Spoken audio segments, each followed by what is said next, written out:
കൂടുതൽ വാർത്തകളും വീഡിയോകളും കാണാൻ ഈ ചാനൽ സബ്സ്ക്രൈബ് ചെയ്യുക. കൂടെ ബെൽ ബട്ടൺ അമർത്തുക. Please subscribe our channel. നമസ്കാരം.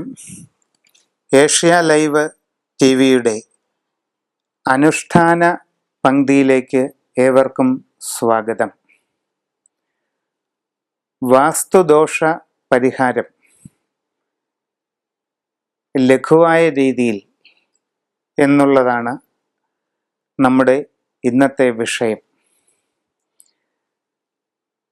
ഗൃഹസംബന്ധമോ മറ്റ് സ്ഥാപനങ്ങളെ സംബന്ധിക്കുന്നതോ ആയ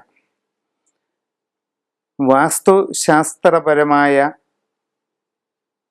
വിലയിരുത്തലുകൾ ഇന്നത്തെ കാലത്ത് എല്ലാവരും നടത്താറുണ്ട്.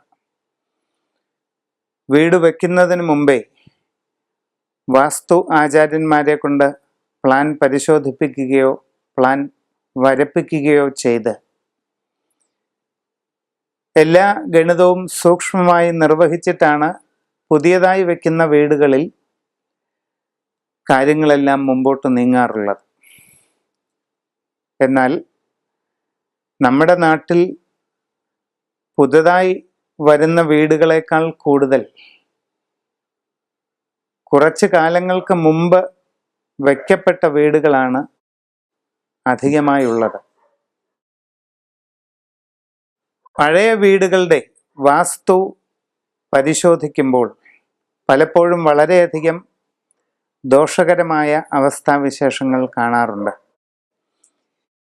ഇങ്ങനെയുള്ള വാസ്തുദോഷങ്ങൾക്ക് പരിഹാരമായി വാസ്തുശാസ്ത്രപരമായ പ്രതിവിധികൾ പറയുമ്പോൾ നിർമ്മാണ പ്രവൃത്തികളാണ് അധികവും വരാറുള്ളത്.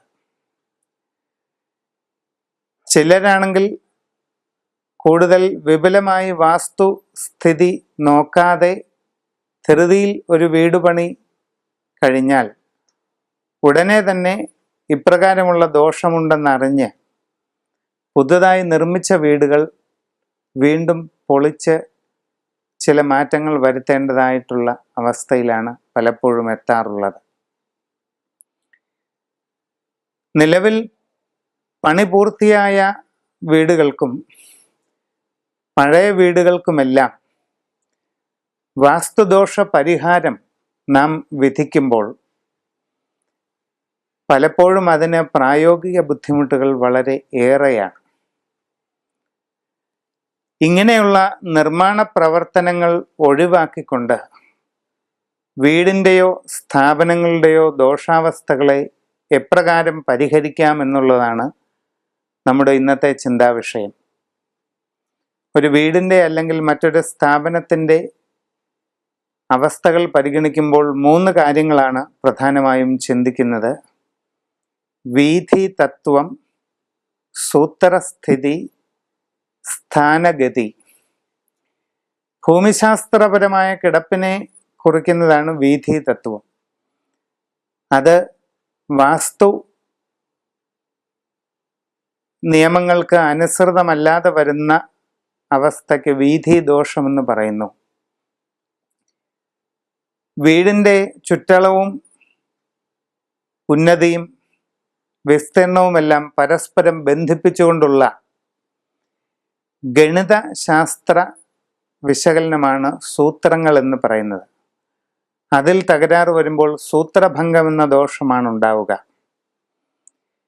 പിന്നെ വീടിലെ ഓരോ ഉപയോഗക്രമങ്ങളുടെയും സ്ഥാനങ്ങളുണ്ട്. അടുക്കള, കിണർ, ബെഡ്റൂമുകൾ, ടോയ്ലറ്റുകൾ, ഇവയ്ക്കൊക്കെ ഗുണപ്രദമായി പറഞ്ഞിരിക്കുന്ന ചില സ്ഥാനങ്ങളുണ്ട്.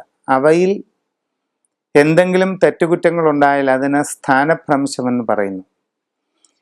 ഇങ്ങനെയൊക്കെയാണ് ഇത് സാമാന്യമായി വിലയിരുത്താറുള്ളത്. വീഥി സംബന്ധമായിട്ടാണെങ്കിലും സ്ഥാന സംബന്ധമായിട്ടാണെങ്കിലും അതിൻ്റെ കണക്കിനെ സംബന്ധിച്ചാണെങ്കിലും എത്ര തീവ്രമായ ദോഷങ്ങൾ വന്നാലും വലിയ ബുദ്ധിമുട്ടും പണച്ചെലവും ഉൾക്കൊള്ളുന്ന രീതിയിലുള്ള നിർമ്മാണ പ്രവൃത്തികളെ ഒഴിവാക്കിക്കൊണ്ട് എല്ലാ ദോഷങ്ങളും ഏകദേശം പൂർണ്ണമായി തന്നെ മാറ്റി ആ വീട്ടിൽ സന്തോഷവും ഐശ്വര്യവും കൊണ്ടുവരുന്നതിന് ചില വിശേഷ തന്ത്രശാസ്ത്ര അനുഷ്ഠാനങ്ങൾ പറയുന്നുണ്ട്. അതിലൊന്നാണ് വാസ്തു സുദർശനം എന്ന ക്രിയ.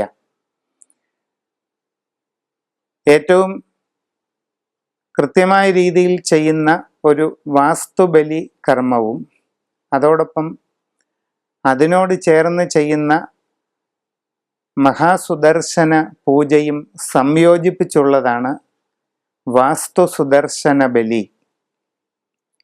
ഇത് ഗണിതശാസ്ത്രപരമായോ വീഥിപരമായോ സ്ഥാനത്തിനെ സംബന്ധിക്കുന്നതുമായ എല്ലാ ദോഷങ്ങളെയും ശമിപ്പിക്കുന്നതോടൊപ്പം ആ ആരൂഢത്തിന് മറ്റെന്തെങ്കിലും അതീന്ദ്രിയമായ ദോഷഭാവങ്ങളുണ്ടെങ്കിൽ അതെല്ലാം പരിപൂർണമായി ശമിപ്പിച്ച് ആ വീട്ടിലേക്ക് സമൃദ്ധിയും സന്തോഷവും കൊണ്ടുവരുന്നതിന് പര്യാപ്തമാണ് വാസ്തു സുദർശന ബലി എന്ന ക്രിയ. ഇത് തികച്ചും ശാസ്ത്രീയമായ രീതിയിൽ നിങ്ങളുടെ വീടുകളിൽ നടത്തുന്നതിനോളം ഉത്തമമായ മറ്റൊരു കർമ്മവും ഉണ്ടാവില്ല. അതോടൊപ്പം ജയസുദർശന പൂജ എന്ന് പറയുന്ന ചടങ്ങും വീടിൻ്റെ ആരൂഢത്തെ ബാധിക്കുന്നതായ സകലവിധ ദോഷങ്ങൾക്കും പരിഹാരമായി നിർദ്ദേശിക്കാവുന്നതാണ്. ഈ രണ്ട് ക്രിയകളോടൊപ്പം പഞ്ചായുധ സ്ഥാപനം, പഞ്ചശിര സ്ഥാപനം ഇവയെല്ലാം കൊണ്ട് ഏതു വിധത്തിലുള്ള ഗൃഹദോഷങ്ങൾക്കും നമുക്ക് വളരെ ഫലപ്രദമായി പരിഹാരം കണ്ടെത്താവുന്നതാണ്. കൂടുതൽ വാർത്തകളും വീഡിയോകളും കാണാൻ ഈ ചാനൽ സബ്സ്ക്രൈബ് ചെയ്യുക. കൂടെ ബെൽ ബട്ടൺ അമർത്തുക. Please subscribe our channel.